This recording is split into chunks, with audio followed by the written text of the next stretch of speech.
Hello, hello. Hey, everybody. Uh,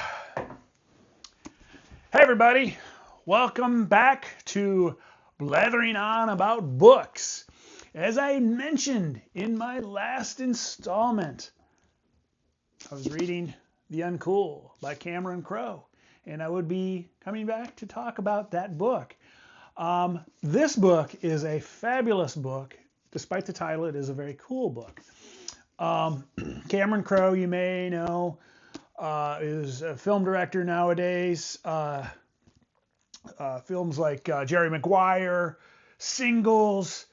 He wrote Fast Times at Ridgemont High, the book, and which turned into a movie. He wrote the script for that. And then probably more famously, he directed Almost Famous, which I will disclose is my favorite movie of all time. I love that movie. 25 years old. It's a phenomenal movie. I probably watch it at least once a year. The long extended cut version, that's how good it is to me. This book gets into that story, which, as you may know, is the sort of autobiographical account of Cameron Crowe as a kid becoming a teenage rock journalist prodigy, and how he got into the business of journalism and rock journalism, and eventually wrote for Rolling Stone magazine. The book is great. It fills in some gaps and helps. It kind of explains the fiction. Clears up some of the fiction that is Almost Famous, and his relationship with a particular with artist. In particular, there's he talked. Greg Allman of the Allman Brothers, which the Allman Brothers is sort of the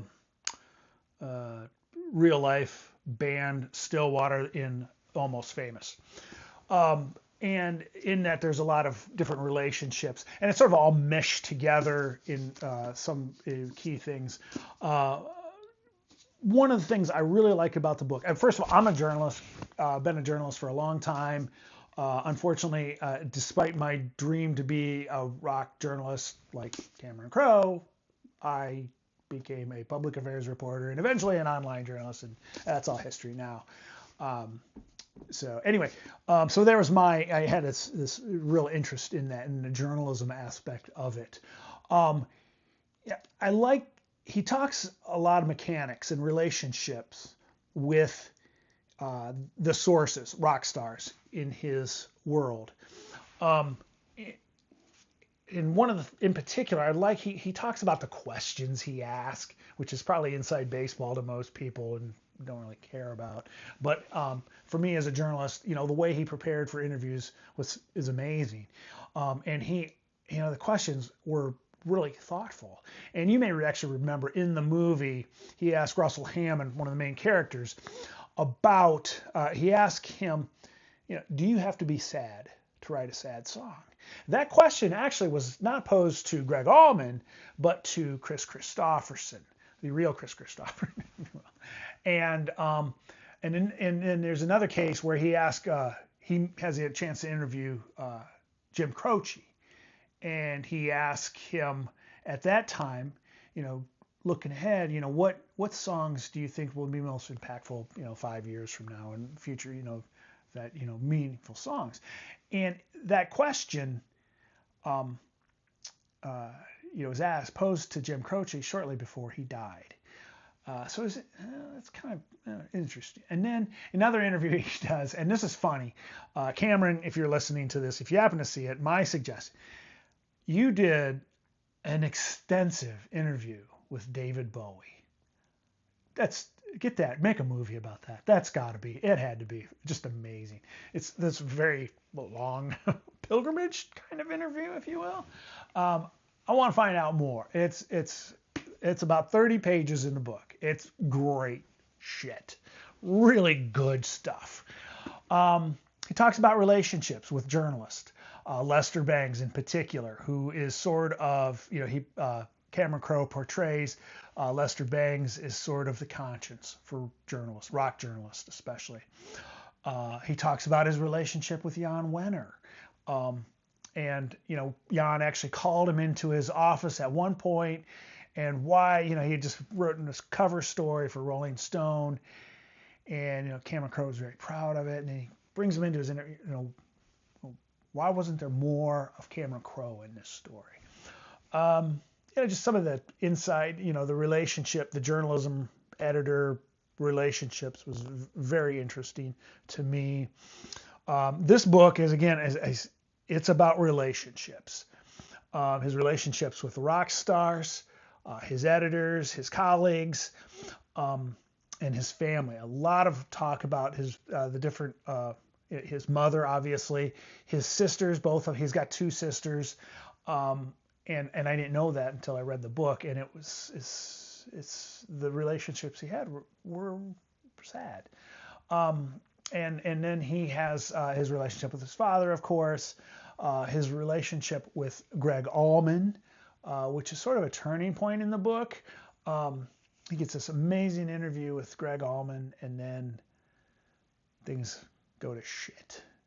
Which sometimes happens. And actually, in the movie, it's alluded to. There's some of that in Almost Famous. There are a couple holes in the book. I've been reading it. I wanted to find out more about Penny Lane. Penny Lane being one of the primary characters in Almost Famous. He doesn't spend a lot of time. There's a couple pages in discussing that relationship. But the one that's ominously, very oddly not absent from the book is that of his ex-wife, Nancy Wilson of Heart, who he was married with for 25 years, maybe. I don't, and had a very, lengthy relationship. He's got a couple kids with her. I mean, it may be a very painful relationship that he doesn't want to get into. But I figure for a memoir of this kind about rock and roll, his years as a rock journalist, that would be a part of the story somehow. Even if he just said, I don't want, in this book, I don't want to discuss that relationship, but just, somewhat, anyway, I got to the end of the book, and it's got a sad ending, and I'll warn you that. And it's kind of a surprising ending, but again, it's about relationships, and it's a very good read. It's an easy read, but definitely worth it. Weigh in, let me know what you think. Got a couple other books on my bookshelf. I'm also going back to school, so I don't know when my next installment will be, but there will be another one. Anyway. Thank you, everybody, for watching. Leave comments down below or wherever. And, good news. Thanks.